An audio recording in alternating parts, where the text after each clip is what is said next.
The morning sun hadn't fully risen when Officer Jake Collins parked his cruiser in front of the coffee shop on Elm Street. It was one of those upscale places with glossy windows, sleek black furniture, and pastries that cost more than a decent meal. A typical crowd of early risers had already formed. A few business types scrolling through their phones and a barista rushing between orders. But something was out of place. Jake spotted him immediately. An old, ragged man sitting cross-legged on the sidewalk, right in front of the cafe. His jacket was frayed, his jeans torn at the knees, and a wool hat sat crooked on his head. Next to him was a filthy backpack, slumped over like the man had carried his whole life in it. Customers were avoiding him, glancing his way with discomfort, but not saying anything. Jake stepped out of his patrol car, feeling irritation creep in. This wasn't the first time he'd dealt with people like this. Panhandlers, drunks, the invisible crowd that lived in alleyways and under bridges. They were all the same, dragging themselves through life without contributing anything. And here this guy was planted in front of an expensive cafe, making people uncomfortable. Typical. Time to move him along. He adjusted his belt and strolled over, already mentally writing the script. He'd tell the guy to leave, and if he resisted, Jake would have every reason to arrest him. "Hey, old man," Jake called out, his voice sharper than it needed to be. "You can't sit here. You're making people nervous." The man slowly raised his head, squinting against the morning light. His eyes, though weathered, were calm. He didn't say anything at first, just gave Jake a long, measured look, like he was trying to figure out whether this was worth the trouble. "Did you hear me?" Jake snapped, tapping his boot on the sidewalk.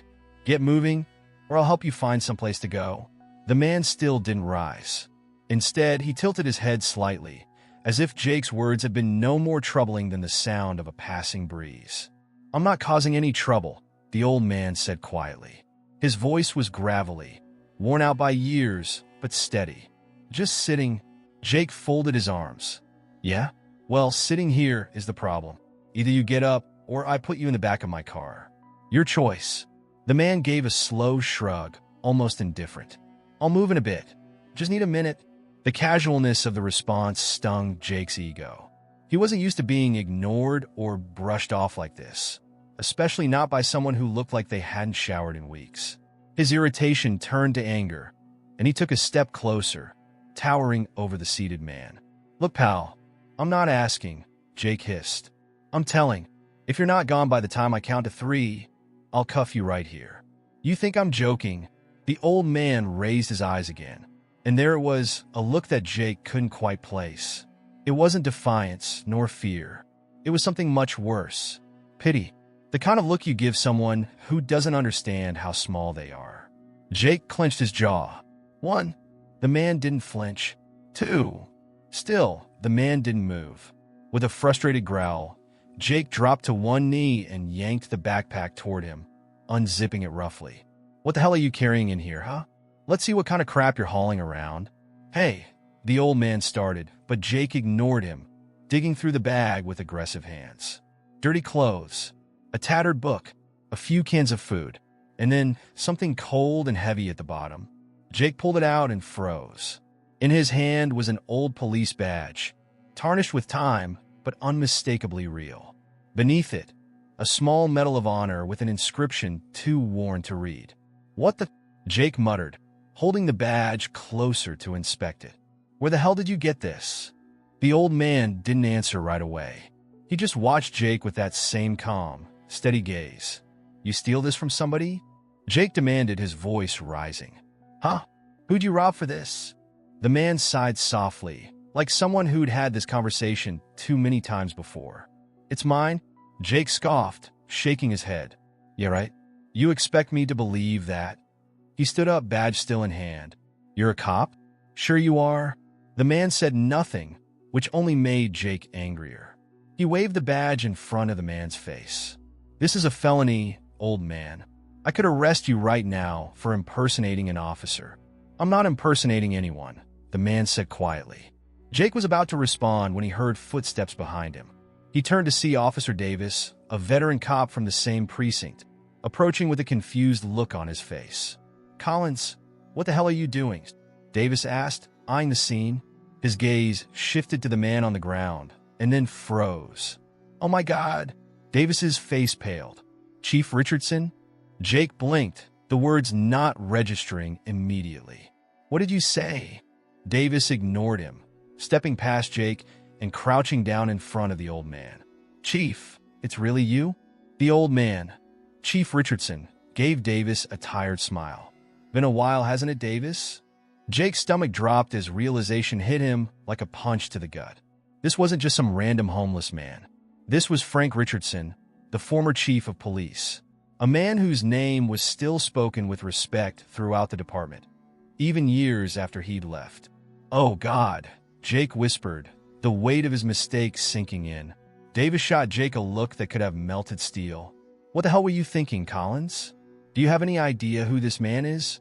Jake stammered, at a loss for words. I didn't know." "That's your problem, kid," Richardson interrupted softly, his voice calm but firm. "You didn't care enough to find out." Jake felt the words hit deeper than any reprimand he'd ever received. For the first time, he realized how badly he had screwed up, not just because of who Richardson was, but because of how he had treated a man without knowing the first thing about him. Richardson slowly got to his feet, brushing off his worn coat. He gave Jake one last look, not with anger or contempt, but with quiet disappointment.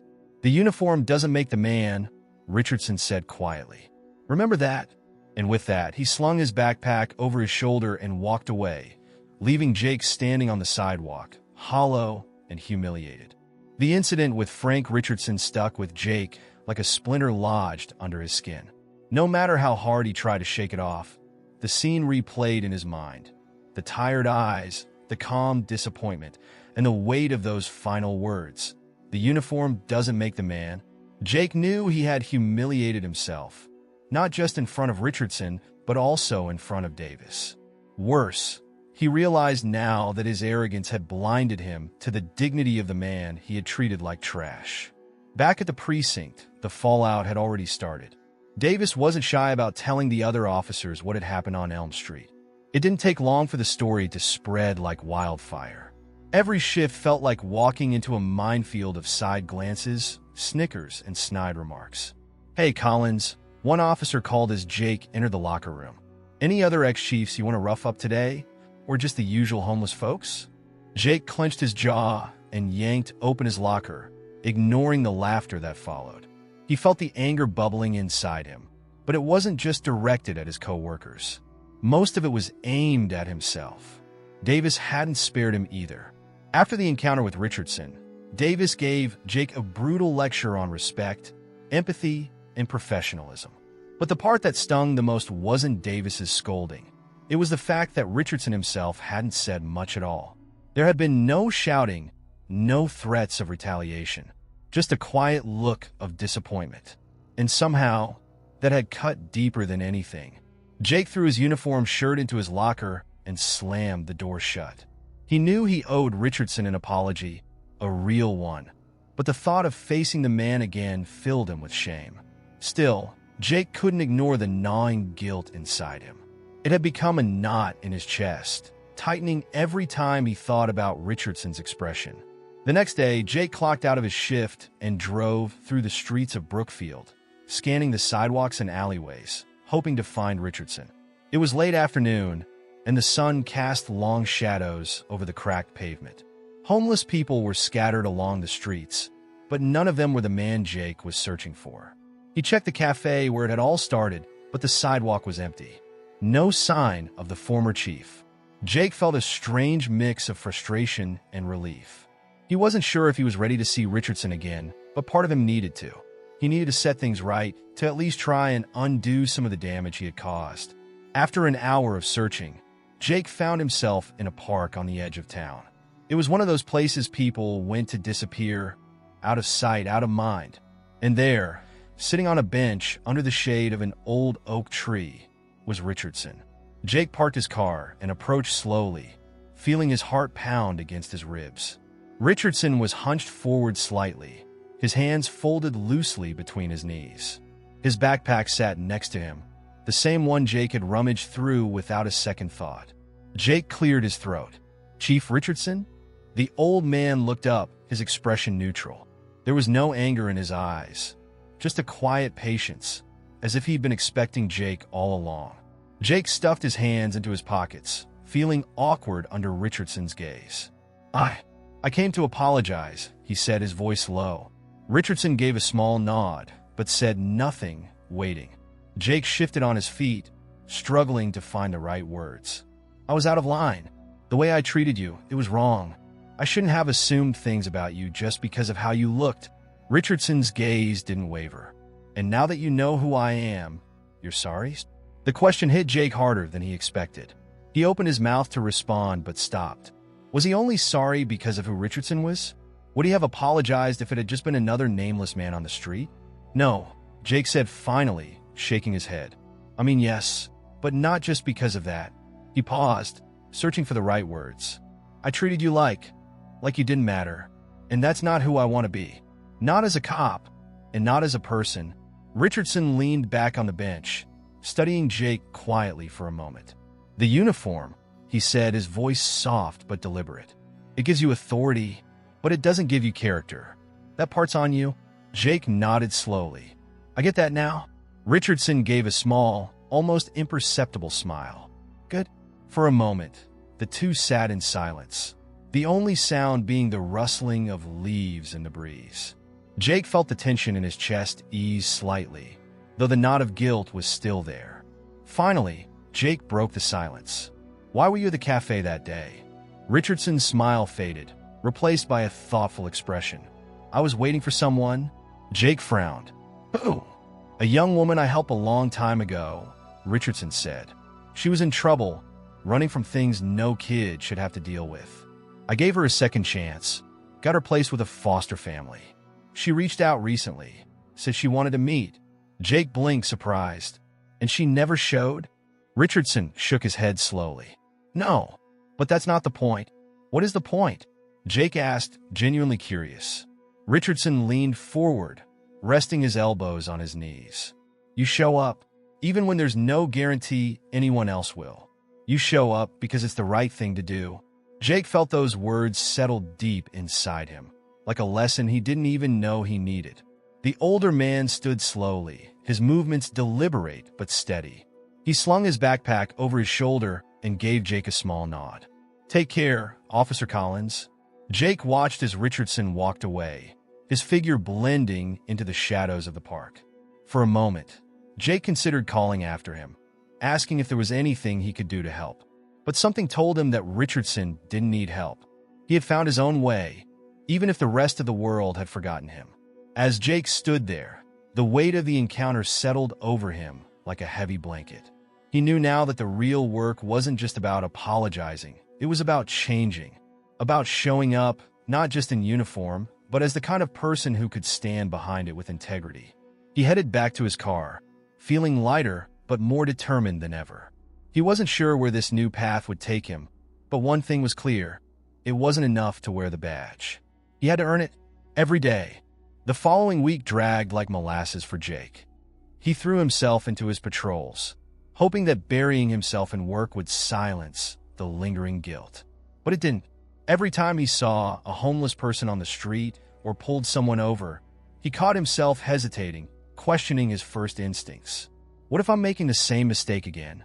The encounter with Richardson had cracked something inside him, forcing him to confront an uncomfortable truth. He hadn't been seeing people, only their problems. His fellow officers hadn't let up either. They thought the whole thing was hilarious. You gonna frisk the mayor next, Collins? One of them snickered while loading gear into a cruiser. Never know. He might be a secret fugitive in disguise. Jake rolled his eyes and ignored the comments, but they cut deep. He hated feeling like the butt of a joke, but more than that, he hated that they might be right about his arrogance. He wasn't sure how to fix it, how to start doing things differently, but he knew he had to try. That's why, on his next day off, Jake found himself back at the park where he'd last seen Richardson. He wasn't sure what he was looking for, a chance to make amends, or maybe just some direction. Either way, he felt drawn to the man, like there was something left unfinished between them. When he arrived, Richardson was sitting on the same bench under the old oak tree, his backpack resting at his feet. The sight of the man, calm, collected, as though nothing in the world could touch him, sent a wave of both relief and anxiety through Jake. He approached slowly, feeling like a kid caught sneaking out past curfew. "Chief Richardson," Jake called out softly, standing just a few feet away. Richardson glanced up and gave a small nod, acknowledging Jake without surprise. It was as if he had expected him to return sooner or later. Jake sat down on the bench beside him, leaving a respectful distance between them. For a while, neither of them spoke. The silence between them wasn't awkward, just heavy, as though filled with unspoken things. "I've been thinking about what you said," Jake began, breaking the silence. "About showing up, even when no one else does." Richardson leaned back slightly, resting his arm along the bench's backrest. "What's on your mind, Officer Collins?" Jake hesitated, his hands gripping his knees. "Why do you still do it? Show up, I mean? You've done your time. You could have walked away from all of this, but here you are, waiting for people who might never even remember what you did for them." Richardson gave a slow, thoughtful smile, his eyes distant. "It's not about being remembered, Jake. It's about giving people a chance. Sometimes, the only difference between saving someone and losing them is being there at the right moment. You don't always get a thank you. You don't always see how it turns out. But you do it anyway." Jake felt the weight of those words settle deep in his chest. He joined the force because he wanted to make a difference. But somewhere along the way, it had become more about power and less about service. Richardson's words were a reminder of the kind of cop and the kind of man Jake had wanted to be when he started. "Were you really waiting for that girl at the cafe?" Jake asked quietly, still trying to piece things together. Richardson's expression softened, and he gave a small nod. "Yeah, her name's Lena. She was in a bad place when I found her years ago. Could have gone real bad for her. But we gave her a second chance, and she made something of it." "Did she ever show up?" Jake asked, already knowing the answer. No, Richardson's smile was faint, almost bittersweet. "But it doesn't matter. What matters is that I was there, just in case she needed me." Jake stared at the ground, feeling the enormity of those words. It was a kind of selflessness he wasn't sure he could ever fully understand, but it was something he knew he had to try. As they sat in silence, Jake noticed movement out of the corner of his eye. A young woman was standing at the park's edge, hesitant, as if unsure whether to approach. She had dark hair pulled into a loose ponytail and carried a small backpack over one shoulder. Richardson straightened slightly, his eyes locking onto the woman. Jake watched in stunned silence as the woman slowly made her way toward them, her steps tentative but determined. When she reached them, she gave Richardson a nervous smile. "Hi, Frank," she said softly, her voice tinged with both guilt and gratitude. "Sorry I'm late." Richardson's face lit up with a warmth Jake hadn't seen before. He stood slowly, meeting Lena's gaze with quiet kindness. "No need to apologize, kid. I'm just glad you're here." Lena's eyes shimmered with emotion as she fidgeted with the strap of her backpack. I've been meaning to reach out sooner. Life got in the way, you know." Richardson gave a gentle nod. "It always does." Jake stood quietly to the side, feeling like an intruder on a moment that wasn't his. But he couldn't look away. There was something profoundly moving about the reunion, a quiet kind of redemption that didn't need words. Lena looked at Jake, a flicker of curiosity in her eyes. "Friend of yours?" Richardson glanced at Jake and gave a small smile. "Just someone learning the ropes?" Jake smiled awkwardly, feeling both humbled and honored to be standing there. Lena shifted her weight, as if uncertain how to continue. "Would you maybe want to grab a coffee or something? Catch up?" Richardson's eyes crinkled at the corners with a smile. "I'd like that." The three of them began walking toward the park's exit, Lena and Richardson side by side, with Jake trailing a step behind. As they approached the cafe on Elm Street, the same one where Jake had first encountered Richardson, Lena held the door open, a small but meaningful gesture. Jake hesitated for a moment, standing on the threshold. He looked at Richardson, who gave him a knowing nod. "Come on, Collins," Richardson said with a grin. "First round's on me." Jake chuckled, feeling lighter than he had in weeks. As he stepped inside, the warmth of the cafe washing over him, he realized that this moment, this quiet, unremarkable act of showing up was the kind of difference he had been searching for all along. It wasn't about grand gestures or flashing lights. It was about being there, even when no one else noticed. And for the first time in a long time, Jake felt like he was exactly where he needed to be. In the days that followed, Jake found himself replaying the encounter at the cafe over and over. Watching Richardson and Lena reconnect had stirred something inside him, a realization that small moments could carry immense weight. It wasn't the kind of thing they taught at the academy. This was a lesson in showing up for people without expecting anything in return. Still, Jake couldn't shake the feeling that his work wasn't done. Saying sorry once wasn't enough to erase years of careless arrogance, and he knew it. He didn't just want to apologize to Richardson. He wanted to be better, more thoughtful, more deliberate in how he treated the people society often ignored. But changing himself wasn't going to happen overnight, and not everyone was interested in the new Jake. One rainy morning, Jake stood at his patrol car, zipping his jacket against the cold drizzle. He was assigned to a downtown route today, an area packed with bars, bus stops, and people drifting on the edge of homelessness. He'd been here dozens of times, usually just breaking up minor disturbances or moving people along before they became a nuisance. But this time felt different. He parked near a convenience store, watching the crowd gathered under the store's awning to avoid the rain. Among them were a few familiar faces, people Jake used to dismiss without a second thought. But now, he tried to see them differently, looking past the dirt and worn-out clothes to the people underneath. An older man leaned against the wall, rocking slightly, his arms wrapped around himself for warmth. Jake recognized him. His name was Lou, an alcoholic who was always either passed out or being kicked out of places for panhandling too aggressively. Normally, Jake would have told Lou to move on, but instead he approached with a different mindset. "Morning, Lou," Jake said, standing just under the awning.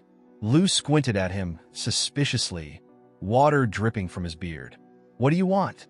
Jake smiled, though it felt awkward. "Just checking in. You need anything? Coffee? Something to eat?" Lou barked out a humorless laugh. "Since when do cops buy coffee for guys like me?" Jake shrugged, unbothered. "Since today." Lou stared at him for a moment, as if trying to find a catch. When none came, he shook his head. "Whatever, man. Do what you want." Jake nodded and went inside the store, returning a few minutes later with a steaming coffee and a sandwich wrapped in foil. Lou took them reluctantly, muttering under his breath, but Jake didn't mind. "Stay dry, okay?" Jake said before heading back to his car. It wasn't much, but it felt like a step in the right direction. Back at the precinct, Jake's shift wasn't over yet, but the rain had slowed and the streets were quiet. He sat in his cruiser, watching the rain drip down the windshield, when he noticed Richardson walking along the sidewalk, his backpack slung over one shoulder. The old man didn't seem to mind the wet weather. He moved at his own pace, steady and unbothered. Jake hesitated only for a second before getting out of the car. "Chief," he called, jogging to catch up. Richardson turned, giving Jake a brief smile. "Officer Collins," he greeted, nodding slightly. "Do you, Jake scratched the back of his neck awkwardly. "Do you have a minute? I was hoping we could talk." Richardson tilted his head, the hint of a smile playing at the corner of his mouth. "I've got time. What's on your mind?" Jake glanced around, feeling the weight of his words before they even left his mouth. I wanted to say that I've been trying, to do things differently. To be different." Richardson gave a small nod, his expression unreadable. And Jake exhaled slowly, frustration flickering inside him. "It's harder than I thought. Some people don't care that I'm trying to be better. And the guys at the precinct, they think it's all a joke." Richardson chuckled softly, his voice low and easy. "Of course they do. Change makes people uncomfortable, Jake. They'd rather laugh at you than reflect on what they need to change about themselves." Jake kicked at a loose pebble on the sidewalk, feeling the truth in Richardson's words. I don't know if it's enough." Richardson's eyes softened, and he placed a hand on Jake's shoulder, a brief, steadying gesture. "Listen, kid, being better isn't about getting everyone else to notice. It's about knowing you did the right thing, even when no one's looking." Jake nodded, though the knot in his chest didn't entirely disappear. He had spent so much of his career trying to prove himself, trying to be respected and recognized, that the idea of doing good quietly, without fanfare, felt foreign. "Come on," Richardson said, giving Jake a small pat on the back. "Let's get out of the rain."